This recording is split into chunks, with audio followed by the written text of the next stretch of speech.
He'll make it for sure. Now that's why I backed him on Tap Touch. Hey, Luke. Yes, Gene Simmons? He's probably the best when it comes to this stuff. Thanks, Gene. You've got the touch. You got the touch. You got the power. Got the touch? Choose Tap Touch. Better your bet. Download the app today. Chances are you're about to lose. For free and confidential support, call 1-800-858-858 or visit gamblinghelponline.org.au. Hello and welcome to Hoop 7's Basketball Hustle, and a lot to get through. So we've got an hour to fill, and I'm joined by a special co-host this week. Cody Ellis is taking a step back and one of the men of the moment in the league. So perfect timing for me to be joined by the former South East Melbourne Phoenix coach, but now the GM of basketball at the Phoenix, Simon Mitchell. We've got a Bryce Cotton injury to get through.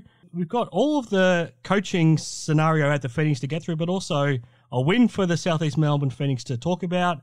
We need to talk about why the Tasmania JackJumpers can't score, missing point guards across the league and how their presence is being felt. New Zealand Breakers, despite all of the trouble they've been doing, they're looming quite ominous across the league.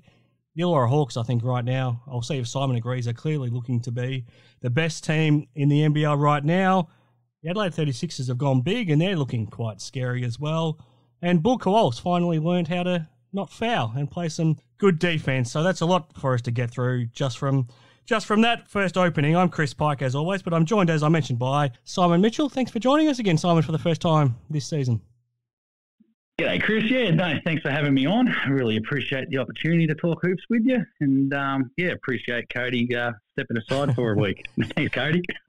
No, we had a great time chatting with you last season, and I'm glad you can still stay involved despite now being back involved in basketball full-time. Obviously, we've got a lot of things at the Phoenix to get through, so we might save that for the entire middle segment, and we'll talk all through all things South East Melbourne, including the coaching change that you unfortunately had to make with Mike Kelly, and then with Sam Mackinnon now stepping in the interim, and Josh King about to take over the role. So we'll save all that for the middle segment. But first of all, how are you enjoying the role? And you couldn't have imagined a more eventful first 4 or 5 weeks, unfortunately. Yeah, no, it's there's parts of the role that I'm really enjoying. And there's been some parts that I've really have not enjoyed at all, but which I'm sure we'll talk about a little bit later. But look, it's challenging. We're still fleshing lots of bits and pieces of it out. There's a lot of administrative aspects to it, which is fine because I've worked in sports admin for a long time. And but the thing I love is being back at the club and the people that are here. And look, it's been a nice return. I planned on taking 2 years off, but this opportunity was too good to pass up. So I am enjoying it. I feel like I've already been through what will probably be the most difficult time in my tenure at South East Melbourne, and I don't think anything going forward could possibly match this. But it's been a real eye opener, but it's great to be back. Yeah, no, absolutely. I'm sure the last thing you imagined coming into this season was to have already had to relieve Mike Kelly of his job. So we'll talk about that later. But you do have a win on the board. So how good of a feeling is it around the club this week now that you've got that little bit of a monkey off the back? Yeah, look, Monday mornings have been pretty tough. I'm not going to lie. It was a great victory by the boys on Sunday. Wasn't real scientific. We didn't execute particularly well, but what all you can ask for in these sorts of circumstances is the guys come out fighting and to really give everything they had. And Sammy was able to extract that from them. And that's the price of admission. And they're in the house now. So that's the absolute baseline for this team, is what we saw against Melbourne United. And I think the only way is up from here. Absolutely. So plenty more that we can talk about with the Phoenix later on. So round 5 across the NBL. It's fair to say, Simon, that this was an ugly weekend of basketball. We didn't see a lot of highlights, not a lot of exciting basketball, but we did see some pretty tough and gritty affairs. And everyone that won a game this weekend earned it. So it went back to Thursday night, the Brisbane Bullets against the New Zealand Breakers. They won 84-73. Then Friday night, the Tasmania JackJumpers did respond to that record loss the week before, but they couldn't keep it going in the second half, so the Sydney Kings beat them 80-71. The New Zealand Breakers, they backed up playing in Brisbane and what they've been through, and they beat in the end, what was a Bryce Cottonless Perth Wildcats 89-86. 85. Illawarra Hawks kept on winning 87-75 against the Taran Armstrong-less Cairns Taipans. And then, like we just talked about, the South East Melbourne Phoenix on the board. They beat Melbourne United 93-84. And then finally, the Adelaide 36ers came from behind and they went big and they beat the Tasmania JackJumpers 77-73. We'll have a chance to go through most of that in a bit more detail, Simon. But anything jump out from what you saw across round 5? Yeah, I guess one of the observations is that sometimes when you're watching games on TV, you hear a lot about, that was a defensive breakdown, they've got to get better defensively, and now all the teams have got good defensively. Everyone's sort of pining for more offense. But it's sort of we can't seem to satisfy people. But, yeah, look, I think it was just it wasn't the best round of NBL basketball by any stretch of the imagination, and I thought we saw that in the first 2 games of the weekend, and it didn't particularly hit any heights even after that. Look, we've got teams that are pretty evenly built, and everyone's trying to outwork the opposition. So you're going to get scrappy games at times, and none of these games opened up. We've seen some blowouts early in the earlier rounds, but these ones were all tight. Yeah. Now, even within some of these games, there seemed to be rather large margins, but they were brought back or sometimes superseded, as we saw in the Sydney and Tassie game. Yes. But yeah, look, what we've discovered in this round, or at least up to round 5, is that we're going to be going down to the final round not knowing who's going to make the finals or the play-in, I don't think. No, I mean, right now you couldn't rule any of the 10 teams out, could you? I mean, every single team has the ability to play finals, and as we've seen, most teams have the ability to play pretty poorly at times as well. So it's just going to be a matter of who can string consecutive performances together. Let's get your awards to start with from this week. Let's start with your Player of the Year award, which you have taken on the responsibility for this season, Simon, thanks to Sports Card World. I'll run through your 5, 4, 3, 2, 1, and then you can have a chat about how you came to your decisions. Kendrick Davis is now leading your leaderboard from the 36ers with another 5 votes. Geordie Hunter from your South East Melbourne Phoenix, he was terrific in the win against Melbourne, up against Marcus Lee and Rob Lowe. Tyler Harvey's now climbing that leaderboard from the Hawks. Xavier Cooks, as you would expect, is on that leaderboard as well from the Kings. And Matt Mooney, a terrific shooting game for the Breakers on Saturday. Talk me through your votes for this week. Yeah, it was kind of hard to pull out great performances. Yes. Matt Mooney obviously shot the heck out of it in the second game and was the difference in the victory for New Zealand, but probably wasn't flash against the Bullets as well. So he's probably the first bloke I've given votes to this year in a doubleheader where he hasn't played really strongly in both games. He was okay in the first one, but I thought he was the difference in the second one and deserved a tip of the hat. Cooks, I thought, was the difference. When Sydney were down, he sort of turned momentum for them, as he does in so many different ways. Tyler Harvey's shot selection seems to be really on point. He's been as efficient as I've ever seen him. And obviously, with all the talent that's around him, he can pick and choose those moments now. And, he's really having a strong season early on as well. And big Geordie, big week for Geordie for a number of reasons. But, yeah, look, I thought he was magnificent in tackling Melbourne. He had a couple of he probably got to get in the witness box too.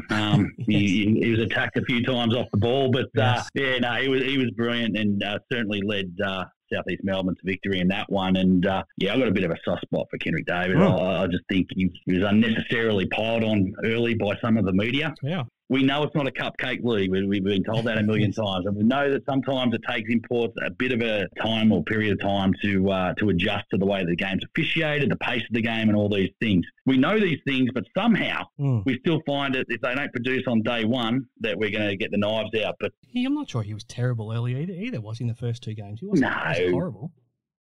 No, he wasn't. I thought it was a little unfair. But, I think he's been really, really strong for them in the last few weeks. Yeah, absolutely.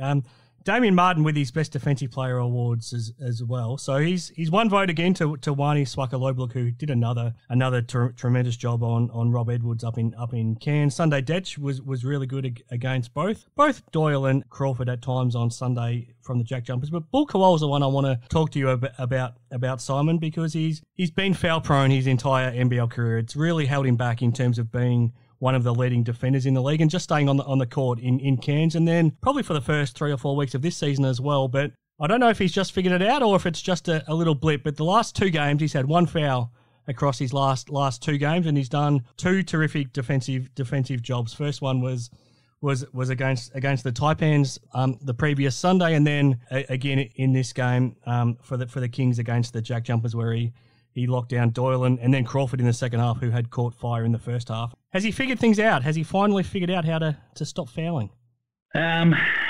Okay, I want to fix your sentence a little bit there, because you said he only got one foul in the last 2 games. He's been called for one foul in the last 2 games. Yes. No, look, I'm being facetious. Yes. Yeah, I love Bul Kuol. We went really hard after Bul's off-season at South East Melbourne. He was a priority for us, and it came down to us in Sydney, and Sydney got the nod. I think he's an elite defender in our league. Now, he pushes the limits and what's legal at times, but you want him playing at that point. He's an aggressive guy on the floor, and he loves the physicality. He likes to impose himself on his opponent, and I respect the heck out of that. I just think he's, with all due respect, he plays with a meanness, and I like it. Yep. You know, maybe sometimes you want him to curb it a little, but I'd rather be pulling on the reins than saying giddy up with him. I think he's a tremendous player in our league, and he's certainly, and you know, you put that Sydney Kings uniform on, you tend not to get called for as many fouls too. Does tend to help, doesn't it? It helps a lot. So that's our award. So one is still out in front, but Bul Kuol is now quickly closing on him thanks to Damien Martin. Speaking of Damien Martin, let's talk about one of his former teammates, Bryce Cotton. It's a very different Perth Wildcats team without him out there. They still competed pretty well in New Zealand against the Breakers on Saturday night, but it looks like he'll miss up to a month now, potentially, with this rib injury. Watching it, it's really hard to see how it happened. It looks like it was on the very first possession where he drove to the basket, and he might have got a little bit of an elbow to the ribs from Matt Mooney, but then we've talked about his toughness over the years, and you know he still played for another 2 minutes before he actually crumpled down to the floor and had to be helped to the back. So I'm not sure too many other players can continue to play for 2 more minutes after copping a rib injury like that. What did you think when you saw that on Saturday, or when you caught up with the news? Yeah, I've probably replayed it about 7 times to try and find what the heck happened. Yeah. I'm a little oblivious to it all. It seemed rather innocuous. You know, the contact seemed rather minimal, but that's the thing with contact and impact injuries, is that at the right time, at the right spot, and with the right momentum, you know, it can be quite significant. So, look, it's a huge injury in the grand scheme of it for the Perth Wildcats, and look, nobody likes to see Bryce Cotton on the sideline. So, wishing him a full and healthy recovery.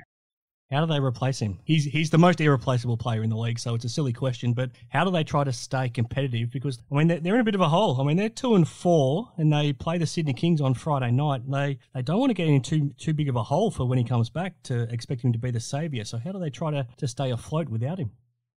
They've certainly got the personnel where they can absorb those minutes and production. You know, Webster can be a more aggressive scorer. They've got Henschel, who's playing a more prominent role. Pepper's had moments. Even Michael Harris coming off the bench, he can score. So I think they can fill those minutes and still be very productive in that backcourt. But yeah, winning without him is going to be difficult, because he's been such he's the centerpiece and the cornerstone of everything they've done for 7 and 8 seasons now. And look, there's some guys right now who probably aren't in the best of form. You look at Almanza and Pinder in the front line. I think they can get more out of those 2 guys, so they can certainly beef up their scoring from that. But I mean, they've had offensive woes even with Bryce to this point. You know, the shooting for Perth has been, outside of the game one, they turned it on for the Phoenix, but they've been pretty haphazard from 3-point range since. You know, like they're 19 of 47 against us. Since then, they've only shot 27% as a team from deep. And if you take Bryce's shooting out of that, they're down to 25%. And the 2 wins they've got have been the 2 games that Bryce has got hot in. Even with Pinder, he's barely made a 3-point shot outside of that first game against the Phoenix too. He had his season quota in game one, didn't he? So, look, they've got some things to figure out that end of the floor, and that has been their strength over the journey since Scott Morrison turned up, and certainly since John Riley's been there, and they're going to have to figure that out. And I know how they feel. They're not the only team out there who's struggling from deep. No. It also shows that, I guess it shows that having resources in this league is a great bonus as well, because there's not too many other teams across the country that has the ability to have an import on standby like they do with Todd Withers. Now, obviously, he's not going to come in and produce what Bryce does, but Adam Ford's talked about it in Cairns where, they lose an import centre, they lose Taron Armstrong, they have no ability to replace them. But the Wildcats are well-resourced where they can have an import on standby, so it's a nice luxury to have for them, isn't it? It really is. And this is where we talk about the money and the spends and those sorts of things around the league. There's clubs, and we're probably included in that as well, in the sense that if you lose somebody, for the most part, you're not replacing them, or you can't replace them. Or certainly not with a player of the same calibre or a player of the calibre of Todd Withers. But to have someone like that at your training sessions on a daily basis who can slip into the lineup, it's a really big get for Perth. Having said that, you know Bryce Cotton, so they've still got to figure some things out. But look, this will be an interesting little period for Perth, and I'm sure they'll relish the challenge that's ahead of them. New Zealand Breakers, so they had every reason to be completely exhausted on Saturday night by the time they got home. So they'd had their 2 weeks in the US. They spent a few days in Brisbane, played on Thursday night, travelled back to Auckland on Friday, get home Friday night, play again on Saturday against the Wildcats. I know the Wildcats didn't have Cotton, but I thought it showed some pretty good character from the Breakers, especially when Parker Jackson-Cartwright had a bit of an off shooting night for them to still rally in the second half. I think they've done a great job to be 3-1 given their circumstances so far. It doesn't get any easier for them now. They've had another 3 days at home, and they're now heading to Christchurch to get ready to play your South East Melbourne Phoenix on Thursday as well. So they haven't really had much chance to get used to being home even since then as well. But what are you seeing from the Breakers? Are they impressing you so far? I got nothing but admiration for what they've been able to achieve. Now, when you sent the agenda out, I had to think about the Breakers. So I got out my Google Maps, and I traced New Zealand's flights going back to the trip to the Gold Coast for the Blitz. Mm-hmm. They've gone from the Gold Coast to the Blitz, the Hoop Fest in Perth, and then 3 NBA games, Portland to Philly to Utah, back to Brisbane, back to Auckland. They're off to Christchurch tomorrow, and then they're off to Sydney. Now, I counted up the Ks. Now, 51,092 kilometres they've done in the air. Wow. Since in 6 weeks. So, I don't want to dob the boys in, but I'm going to guess all their Christmas gifts this year will be off their Qantas, their frequent flyer points. So I hope their family and friends aren't too disappointed that they haven't paid for their gifts. But yeah, look, it's an amazing feat. It's crazy to be 3-1. It's a huge achievement, and I think a bigger song and dance needs to be made of that. And the league should be acknowledging that with some articles on their website. However, I think it's let's keep an eye on that, because that fatigue factor doesn't necessarily hit you straight away. Sometimes it just chips away at you as the season goes on. So it's going to be difficult, but if they can, win away in Sydney, they're obviously not going to win in Christchurch, but if they can lock a win away in Sydney and find themselves at 4-2, that's something that's just an incredible feat. Yeah, absolutely. The thing that was interesting that I found hearing from Coach Petrie after the game on Saturday was that he called his big men out after Thursday night in Brisbane. He felt like especially Sam Meninga and Freddie Gillespie weren't doing a good enough job screening and on the defensive glass. They just weren't being physical enough and having a big enough impact. And I guess we saw the impact, the change that can have, where I think both those guys had a big impact on Matt Mooney coming out like we talked about and hitting 7 threes, and even Max Darling getting open and being willing to take his shots this time as well and knocking down four of them. And I think sometimes your big guys actually setting screens, and we talked about it a lot last season with the difference when Bryce Cotton started actually playing like Bryce Cotton was because his teammates were helping him get that little bit of an extra space to get his shot off. How important is it to have your big guys having that physical impact? I think we've gone through a little bit of a similar period at the Phoenix last week in assessing our boys after 5 games as well. That look, there's been a real change in the way pick and roll basketball's played, especially with the development or the evolution of the big man and their shooting prowess. So you get a guy like Meninga who wants to get out of the pick and roll quickly and separate and then spot up and pick and pops. And Gillespie's probably a little different. He doesn't really have that game, but he's got a history of getting in foul trouble, and a lot of it is at the offensive end with moving screens. So in his adjustment to the NBL game, maybe there was a little bit of an overcorrection and not any contact. But yeah, look, if you got a player like Parker Jackson-Cartwright, you've got to hold your screen and free him up, because he's got that mid-range game, he's got that float game, he can score at 3 levels. You've got to give him that opportunity. So it's not just New Zealand who have felt that, but I think it's a habit, or not so much a habit, but a bit of a trend in world basketball where slipping the screens quickly, whilst there's a lot of advantages to that. I think there's got to be a return to the balance of old. No, totally agree. And you made a great point about the Phoenix as well, because in the first game in Perth, I think we saw good signs, especially with Derek Walton and Geordie Hunter with the pick and roll game. And Geordie's probably the best rolling centre in the league. But then we hadn't seen it a lot the last sort of the next 5 games, had we? But then we saw it in pretty good effect against Melbourne on Sunday. Absolutely. Yeah, no, I think it was a real, I know it was a real point of emphasis throughout the week, and the Bigs were being held accountable to make sure there was a little bit of contact out there as well. Illawarra Hawks.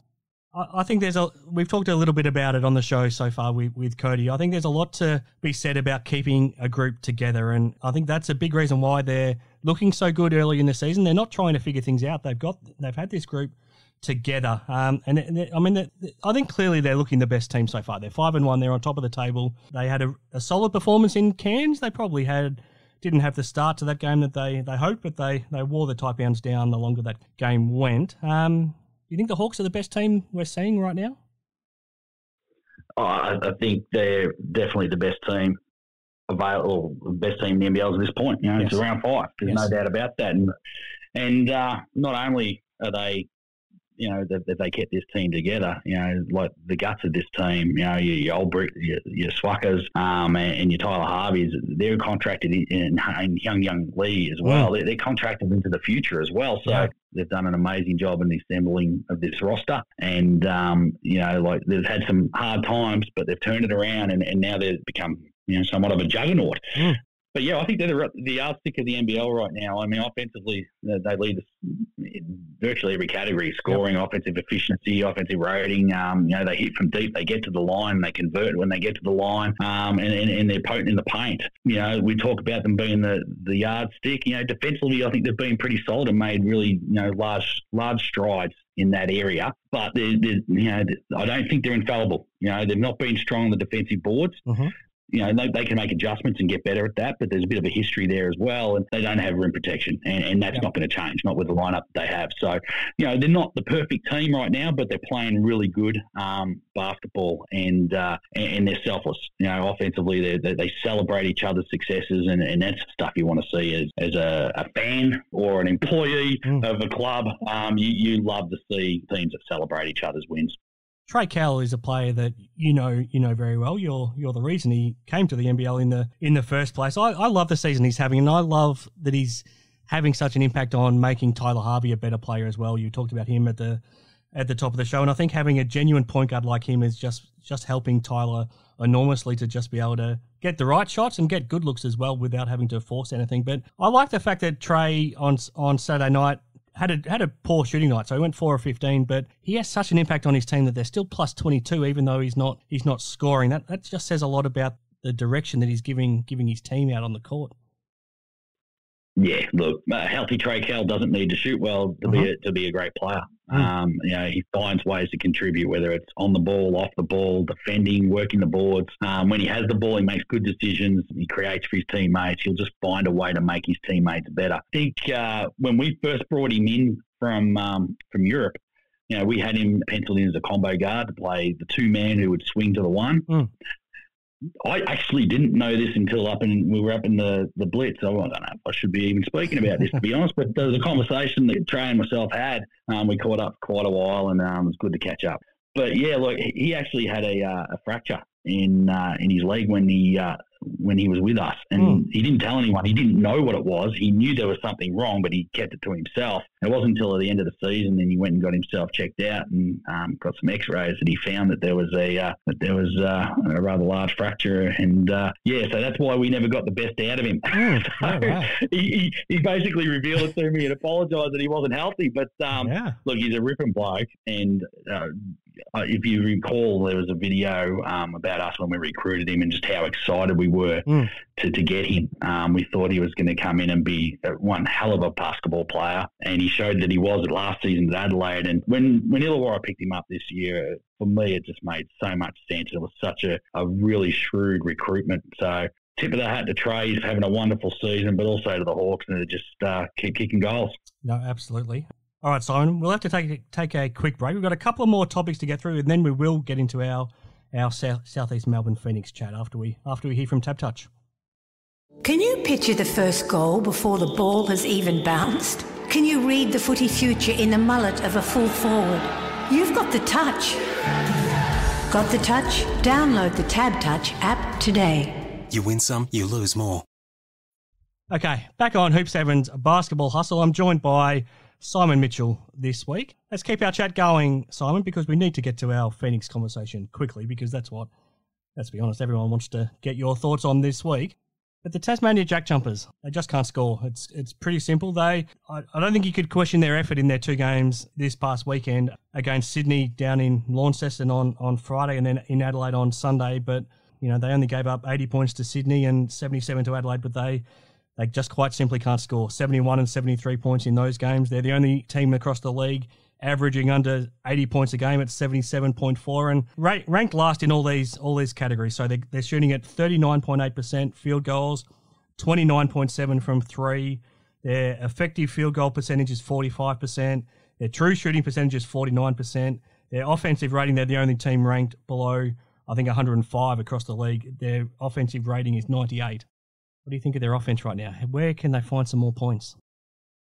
Yeah, well, it'd be keeping Coach Roth up at night, I reckon, a little bit, the offense. Look, obviously losing Jack McVeigh late in the preseason is something that you'll never be able to cover for. Yeah. But I like some of the moves that Scott put in this week. I think Steindl into the starting lineup and playing a more prominent role, he gives you a deep threat. And even a fear of the right, if he's not shooting well, you still got to be close to him and defending him and running. You know, he's coming off screens. You still got to be locked in and connected. So he's going to open the floor up for other guys out there. But ultimately, you got a quartet of guys who just aren't shooting the ball well, you know, and they're good shooters. So you got Majuk Deng, Milton, Doyle, Crawford, and Krislovich. They're all struggling from deep this season, and that'll turn. I think not too dissimilar to Phoenix. You know, we've got some good shooters who aren't shooting the ball well, but good shooters make shots, and they'll turn their season around at that end. But what I've just been amazed with, when you're not shooting the ball well, is it usually puts a lot of pressure on your defense. And they've done one hell of a job defending this year, and it might be the best defensive team they've put out there since their inception, given the circumstances. Yes. You know, the defensive rating should not be third best in the league right now. When you're having issues putting the ball in the hole, especially from deep when they turn into long rebounds, you just put so much pressure on your defensive transition, and you know, they keep fronting up. You know, their hand activity is really strong. They're active off the ball. They pressure. They're very physical. They get a lot of deflections. I think they're leading the league in steals. Yep. And they've got the best get-out-of-jail-free card we've seen for 25 years in Will Magnay. Yes. You know, like the rim protection he provides, geez, you can get some Olay defense at times, but he's cleaning up the work at the rim. That might have been his best one of the season so far as well on Montrezl Harrell on Sunday. That was an incredible block when Harrell was going up for a dunk. Wasn't a lot of woofing going on after that, was there? No. Yeah, look, that was a tremendous effort. But that just shows you the level of talent that Will Magnay brings in that category, in the rim protection, shot blocking stakes. Like, it is world-class. There's very few blokes that have played in the NBL who can provide that level of protection in the history of the league. You know, the guy, everyone he reminds, you know, the old people of Simon Dwight. Yes. You know, he's got very similar physically, very similar with the way his timing. Look, there's only a handful of other guys that you could name that would bring that level of talent that he produces on a nightly basis. Do you still think they'll figure it out? Are they going to be able to? I mean, I guess ultimately they need to find a genuine third scorer, don't they? Because there's so much pressure on Doyle and Crawford right now to score, 40-plus points a night for them to win games. Are they going to be able to figure it out? Geez, we've all got short memories, haven't we? The first season's the worst roster ever put together. The second season, last year was a fluke. Yep. Last season, it was like up until a month out from the playoffs. I think Scott Roth was saying that this team doesn't look like it's going to come together, and they go and win a championship. Like these blokes will figure it out. Coach Roth will figure it out.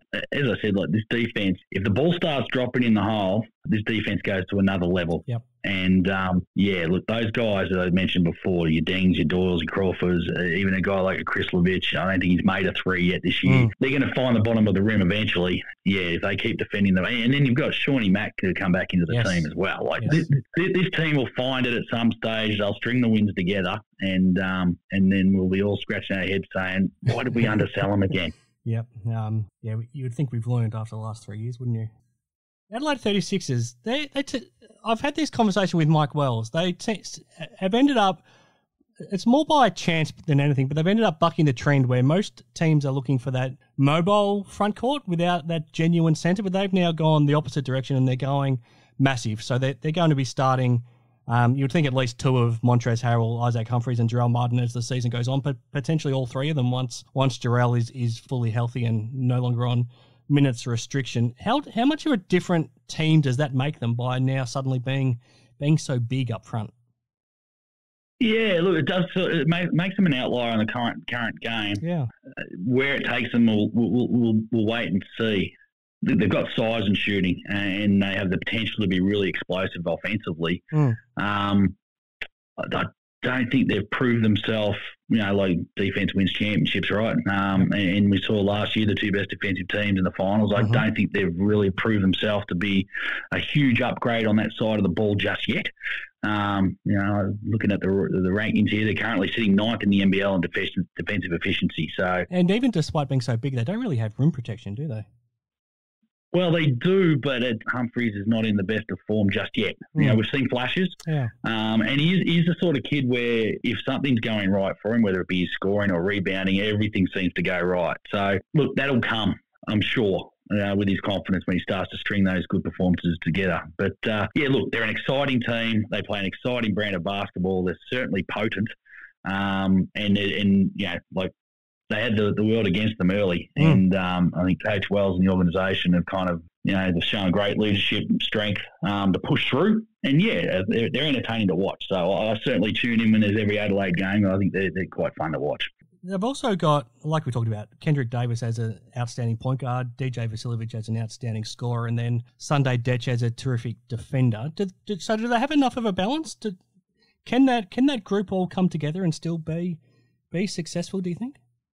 Yeah, I think for sure. I think they've certainly got the pieces to be successful. I mean, there's a lot of talent on this roster. I think just from a historical standpoint, they're probably going to have to make some strides at the defensive end to really be that team that to contest. But Davis and Vasiljevic is as good a backcourt as there is, and as much fun as there is to watch. Love Sunday Dech. He's just a ripping kid. Well, he's not a kid anymore, but he's still a kid, given compared to my age. But look, he's a ripping kid, and I love the way he goes about. And he seems to have embraced the defensive role. I've always felt Sunday could be an elite defender in the league, and he's shown flashes, and at times he has been or crossed into that elite status. But I always felt that he wanted to be a scorer as well. I think if he just embraced the defensive side like a Wani or a Bul Kuol, although Bulls, can fill it up as well, but just is that dog 90 feet of the floor all at all times and really I feel like he can be that guy. And if he is that guy, then that's going to really help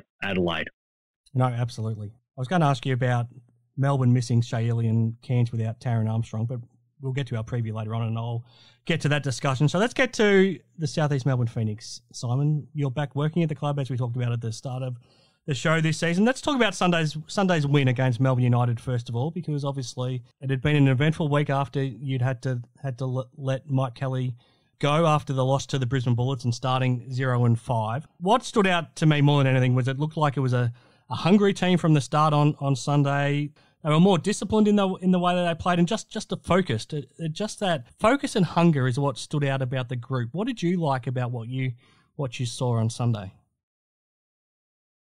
I think those things. Look, I don't think there's a lot of science to the way that they performed at times. I think the offense was still pretty ratty. Ball movement could still get better. Yeah, even from a structural standpoint, I think our execution still needs lots of work. But what we really loved about this team, and we knew it's in this group, that side of it I think will come together. It hasn't to this point, and it kind of needed to be what carried us until the rest of the games came together. We weren't defending well, we weren't getting the job done on the boards, and we weren't executing offensively, which while we're 0-5. But I thought we defended to a pretty high level, and most importantly, we rebounded. And watching the game back the other night, I took, on game night, you don't get the opportunity to see who's boxing out on every possession. You follow the ball a little bit. So watching the game back the other night, a lot of interest in to see who was really doing the work off the ball. And it was just, I was really proud of the way some of these guys, and they've been maligned in their attack, and rightfully so, but they turned it around against a team that was very, very physical and looked to inflict an element of physical dominance on us. And I thought we absorbed it, withstood it, served it back, and came out on top. If we trace back a little bit after the game against Brisbane with that loss, I spoke about this with Cody last week, and we all agree that everyone likes Mike Kelly and everyone respects Mike Kelly, but it also felt like it was just time. In terms of coming to the decision, did it just? Mike's never going to resign because he's going to always have faith in himself to turn it around. But did it just feel like it was the right time? Was that Brisbane loss the breaking point that you all felt that it was time to move in a different direction? Well, that's the time. That was the timing of the way things panned out. It was. We knew we had a rough schedule to start the season with. Yep. You get Perth in a neutral game. That's always going to be tough. Play Melbourne United in your home opener, neutral venue again. Yeah. Then you get New Zealand in New Zealand for their home opener. You're like, all right, yep. Okay. Same with Adelaide. And and then you get Adelaide in a home opener, and you're like, oh, okay. Now you can make excuses for yourself and say, well, there's a tough hand, but we weren't seeing the things we wanted. We weren't seeing the energy. We weren't seeing the aggressive nature of the team. We weren't seeing the effort, the consistency to combat on the boards. We weren't seeing the ball get picked up, and we weren't seeing the offensive execution. We spent a lot of time on the values of this club in the off season, and there was and Mike has done a marvelous job of really clarifying to the playing group what's important to him. But we weren't seeing it in action. Yeah. We weren't seeing it action by the players. I guess the Adelaide game, we had the full week to prepare for Brisbane. And whilst there was fluctuations, we had some good sessions, there was fluctuations. The consistency of what was being asked of the players was not being produced. And I guess after that game, management and ownership had a discussion of, do we persist and hope that it turns around? When you take into the first 5 weeks of the season first 4 weeks of the season plus pre-season, and we weren't seeing the gains, or do we make the change? And after some robust discussions, toing and froing, we came to the decision, and we sat down with Mike the next day. And it's Mike Kelly, as you mentioned, is one of the most beloved figures in the NBL. Yep. And a dear friend of mine, and to have the discussion was one of the toughest things I've ever had to do in my life. But ultimately we felt this is the pathway forward for the South East Melbourne Phoenix to revive this season. We feel like there's a roster here that can compete. We also understand that the roster isn't flawless, that there are some holes in it and some areas that we need to be better at. But regardless of that, we don't feel like we're fulfilling the potential within the team that we should be very good in certain areas, and we just weren't. And we felt like that a move to Sam Mackinnon in the interim, with the energy and leadership that he brings, we thought that would tie us over until we give us a chance in the game against Melbourne. And he'll take the reins for the next 2 games as well. And then we'll shift to our new head coach, Josh King. Really fascinated about Sam. He's made it clear that he wants to be a head coach in the NBL and that he feels like he's ready to be a head coach in the NBL. His reward for that in Brisbane was that he was fired from both jobs as a coach and a GM of basketball. So as he said after the game on Sunday, that's a story for another day. But how close did you get to being willing to back him in for the rest of this season, or how did you come to the decision to bring in Josh King ultimately? Josh King was someone of immediate interest to us, but he had a job. at Darüşşafaka in Turkey. So it was, for us, a situation where it's like, well, let's ask the question and just see what happens.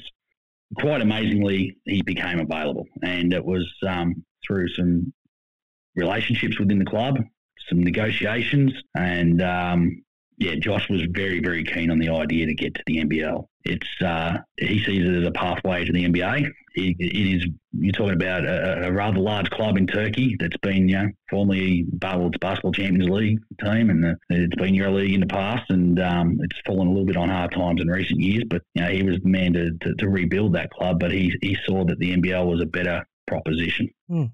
So that was, we threw it out there, and the expectation was that would probably be batted back to us. Okay. Sam Mackinnon was certainly in consideration, as too were many other people that we had a chat to. Like there's names that were floating around. And again, sometimes the rumour mill or the names that get thrown around is just pure laziness from a journalistic standpoint. Mm-hmm. The guy's got a multi-year deal. We kind of, maybe it's not, because we did just grab a guy who had contract, a live contract. So maybe I'm being a hypocrite here, but it is lazy journalism to say, get this bloke who's on squillions of dollars on 3-year deal on the other side of the planet. Well, all the names I heard mentioned were all guys that are coaching in Japan. You're not going to get any of those guys to break a contract in Japan and come back, are you? Not without special circumstances. Yeah. The money there is very, very good. So, again, look, it's sort of, and then if you don't speak to these people, and you ask the question, do you speak to these people? It's like, no, you're not being diligent in your work. But we did speak. We spoke to the people of interest. We went through a lot of names in a very short period of time, but Josh showed a lot of interest, and he was able to get out of his contract.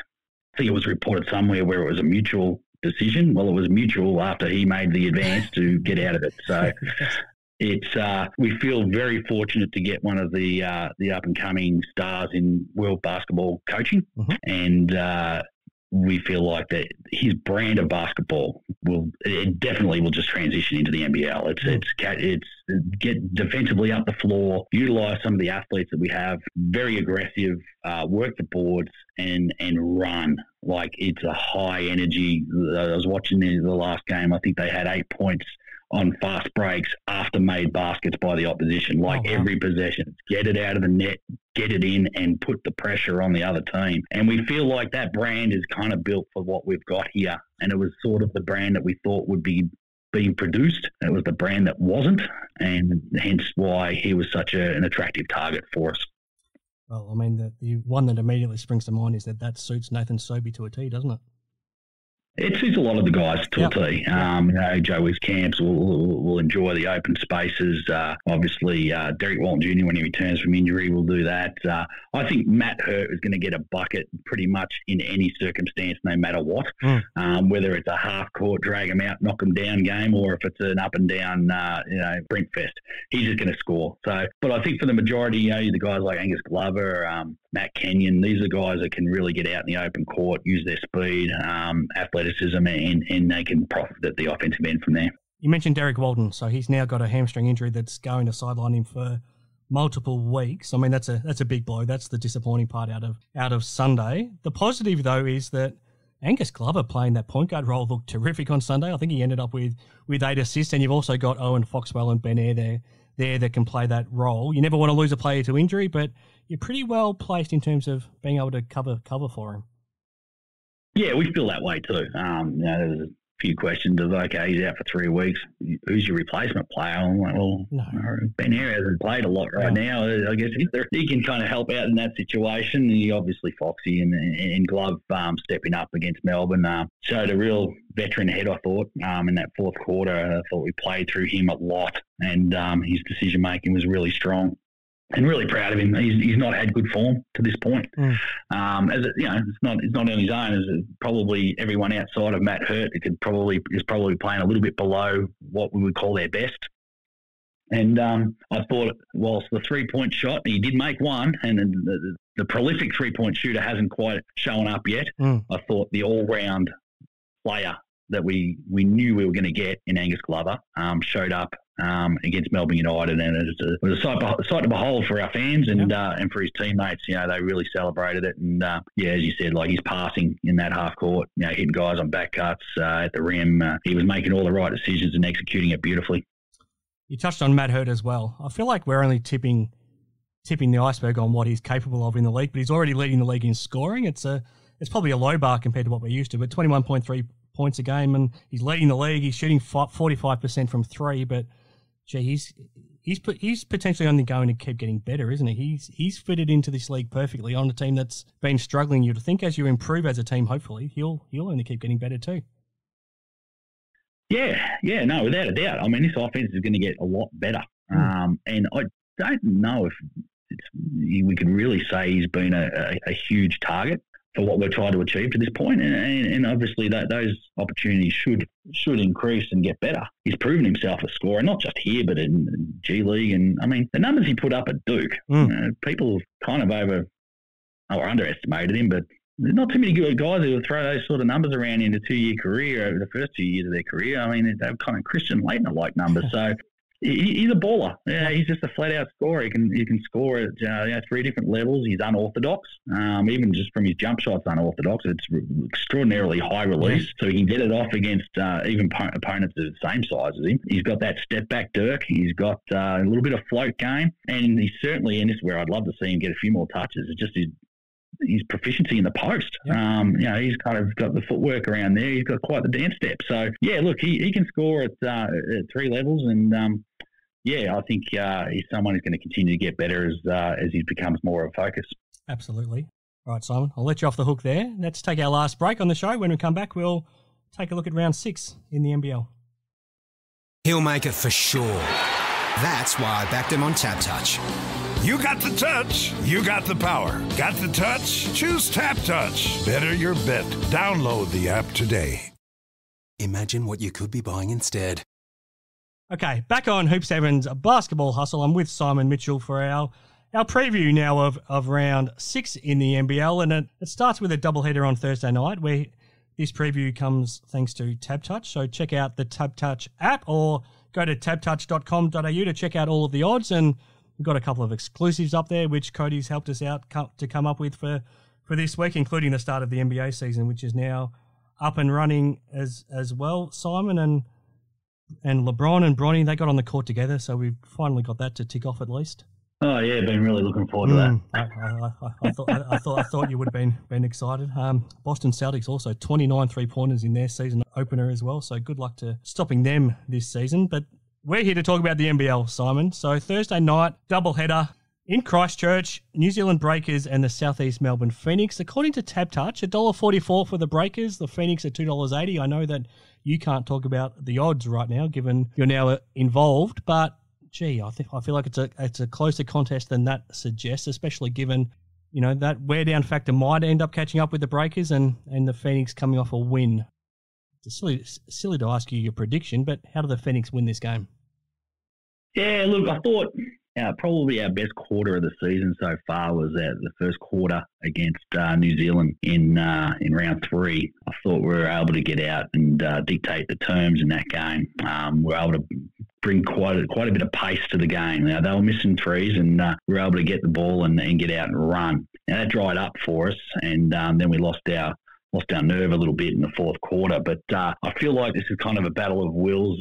New Zealand, I'm still trying to get my head around the new coach and the new playing style, but it seems to be not too dissimilar. Like the European coaching style is a lot slower than what we do here in the NBL, and they're the slowest paced team this year, so they want to be meticulous. They're heavy into their pick and rolls. If we see the energy and effort that we saw at the defensive end against Melbourne United, I feel like we can create a little bit of offense from our defense and pick up that pace and push it against them. So, yeah, it'll be interesting to see. We've got to make sure that guys like Bolden Menenga are covered at the 3-point line on those kick-outs. And obviously, Parker Jackson-Karai is just a huge obstacle for everybody and every time you play them. So, yeah, we'll key in on him, and if we can keep Mooney quiet, then, look, we'll see how things go. But I feel like the Phoenix in this one, the mileage that New Zealand have put on since coming back from their NBA trip is just insane. And, Christchurch has become a little bit of a home away from home for the Phoenix. We seem to get an away game there every year, and it's a lovely place. it's a great gym to play in, great hotel, 10 minutes from the airport. So, it's a convenient trip. But, look, I think the Phoenix will present themselves well in this one. Now, I seem to remember us doing one of those Zoom press conferences post-match from you coaching down in Christchurch as well, going back a couple of years. Second up on Thursday night, Illawarra Hawks and Melbourne United. So the Hawks are, as we talked about before, the best team in the league right now. Melbourne, they're the team you don't want to play coming off a loss. So they've lost 2 games previously this year, and they bounced back by having the biggest ever win against the Wildcats at RAC Arena, and then they beat the 36ers by 27 points coming off a loss to Cairns. But they won't have Shea Ili, I don't think, for this game, again with his calf injury. So what do you think of this one? Geez, have you got those numbers from we talked about last year with Shea Ili and Melbourne's win percentage without him? You can add another loss to that column after Sunday. So, look, Illawarra, they're the form team. What I'm really hoping, though, is that Melbourne United beat Illawarra purple in a physical contest. Maybe another 4 overtime affair would be handy. But, I think Illawarra in this one. I think they deserve favouritism, and Melbourne without Shea Ili, they've got a bit to prove. Yeah, they do. They do. They continue to look completely different. We'll talk about that a bit more when we get to the game against Cairns as well. 2 more games on Friday night. The Adelaide 36ers back at home, coming off that win on Sunday against the JackJumpers, coming up at Cairns Taipans team, who just continue to look completely different without Taron Armstrong running the point. He'll be out again this weekend, along with their centre Tanner Groves. 36 is $1.37 on Tab Touch. The Taipans $3.10. I feel like Adelaide are pretty strong favourites. Yeah, I think so. I think although I'm not going to undersell Cairns Taipans.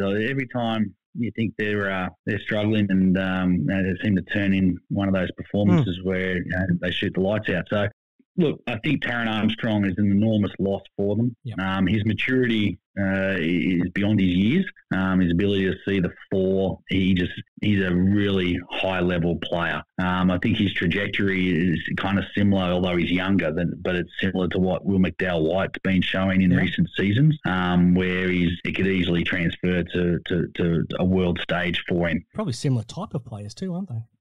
Yeah, I would think so. I think they may be just a little bit more dynamic, Taron Armstrong, but similar. Yeah, and look, I think him being out, a little bit of pressure on the backcourt of Cairns to produce. I think Kyle Adams had a really good season to date, but I'm going to go with Adelaide on this one. Yep. I think their backcourt's far too strong. Second up on Friday night, Perth Wildcats without Bryce Cotton up against the Sydney Kings, who seem to be getting better the longer this season goes. They seem to be warming into it nicely, and Gorge seems to be figuring some things out. The Wildcats on Tab Touch $3.05. The Kings $1.38. I can't remember a team ever being that short playing against the Wildcats in Perth, but without Bryce Cotton, that makes a lot of sense. What do you think? Yeah, I'm intrigued by it. I think there's everybody had put Sydney up as the greatest team in the history of mankind in the pre-season, which is what you'd expect. But they're still figuring it out, and they deserve the time and the respect to figure it out that any team does. We've seen signs and bits and pieces and patches of just what this team could become, and we have no idea what Perth Wildcats are going to serve up right now, just because of the absence of the greatest player that the NBL's seen. And look, I'm intrigued by it. I don't think Perth are going to fall in a hole without Bryce, despite the accolades that we throw at him. I think there's a lot of talent on this roster. Windler's just come back into the team. I think we haven't seen anywhere close to the best of what he can be. We've talked about Pinder. His season outside of the first game has probably been a little bit more on the disappointing side, and I think he might command more touches right now with the roster that they're putting out there. I think Almunza's an amazing talent, and I think he's going to continue to progress, and we've talked about their backcourt who can absorb those minutes and be very effective. I think Doolittle's having a wonderful season. Yeah. But I don't know how much you can ask of him, how much more you can ask of him right now. I think he's playing at a really high level. So it's going to come down to those other guys. And look, I'm not I think Perth can give this one a real shake. I think we're going to get ourselves a really close game. Okay, 2 more on Saturday. Both teams playing on Thursday to start the round, and then backing up. The Phoenix at home to the Hawks. Good chance for your team to make a statement at home, and hopefully, like you said, Melbourne's beaten the Hawks up beforehand. Yeah, after their 4 overtime battle royale against Melbourne. This should be a bit of a walk in the park for the Phoenix in front of their home fans, I'd reckon. Always really difficult travelling back from Christchurch. I think they'll be at the airport by 4 a.m. on the Friday. They'll be back in Melbourne by 9 a.m. Melbourne time. So there's going to be a lot of rest and recuperating required on that Friday to get up for this game. So yeah, look, both teams are going to come in, a little bit behind them. But look, a great opportunity on a Sunday afternoon to play in front of the local fans. Sam's going to have these blokes fired up, no doubt about it, and looking forward to a good one. I feel like this one's the hardest game to judge of the round. Brisbane Bullets hosting the Tasmania JackJumpers. The Bullets are almost been certainly the least seen and talked about team so far this season. Maybe that's just because they're playing only one game a week for the first 8 rounds of the season. I'm not sure, but they've strung a couple of wins together now, and they're hosting the JackJumpers. So the Bullets are 157 on Tab Touch. The JackJumpers 240. What do you think?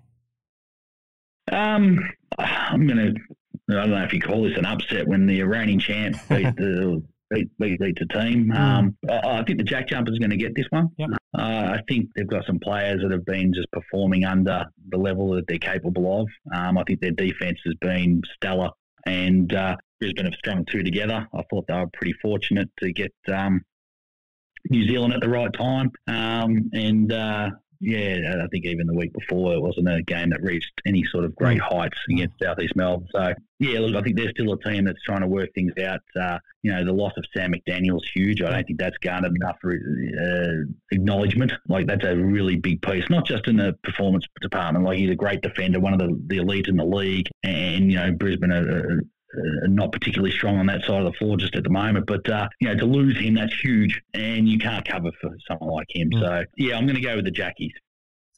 2 more on Sunday. Both these teams played early in the weekend as well. So the Sydney Kings, they seem to always get these Sunday games against an exhausted opponent. They're hosting the New Zealand Breakers, although Sydney's coming back from Perth on the Friday night, so that probably evens itself out. But what are you expecting? Yeah, look, they do.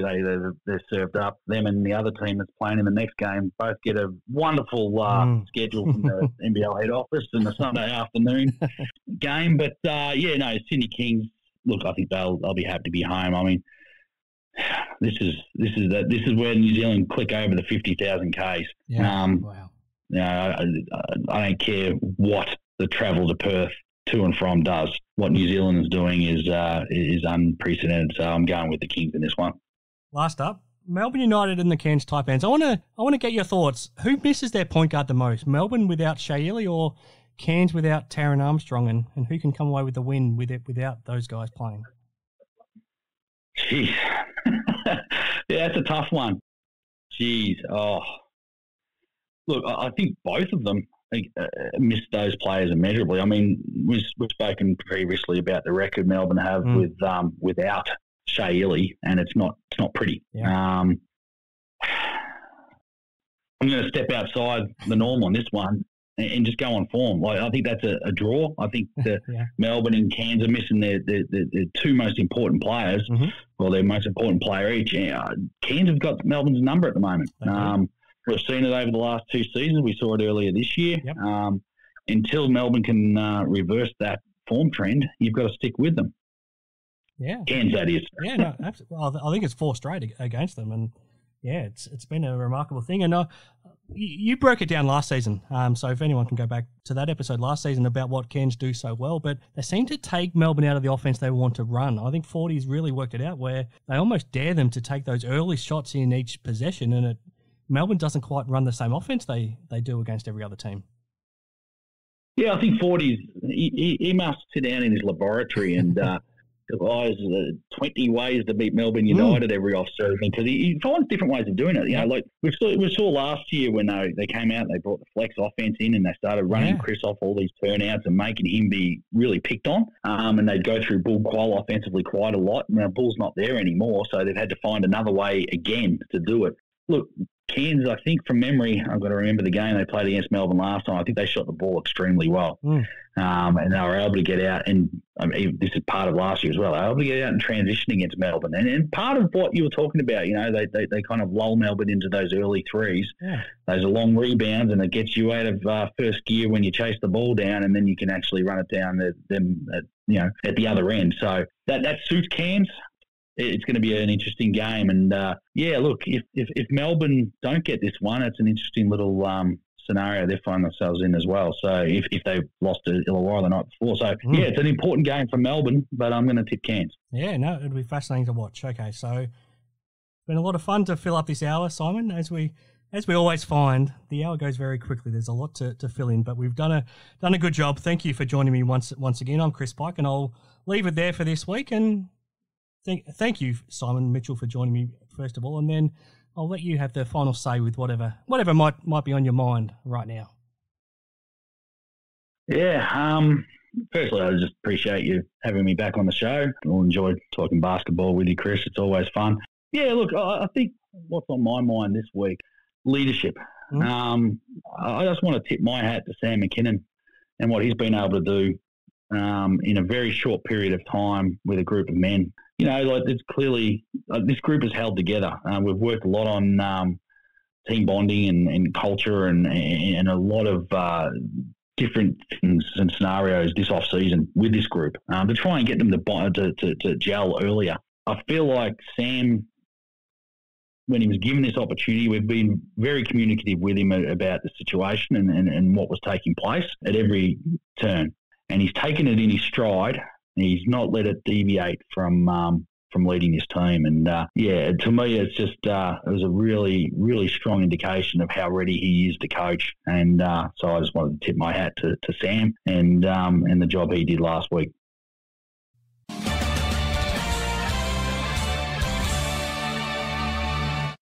Can you picture the first goal before the ball's even bounced? You might have the touch. When the weather's wet, can you feel who'll triumph? You've got the power. Can you read the footy future in the mullet of a full forward? Then you too might be harnessing the power of the touch. Got the touch? Download the Tab Touch app today. You win some, you lose more. For free and confidential support, call 1-800-858-858 or visit gamblinghelponline.org.au.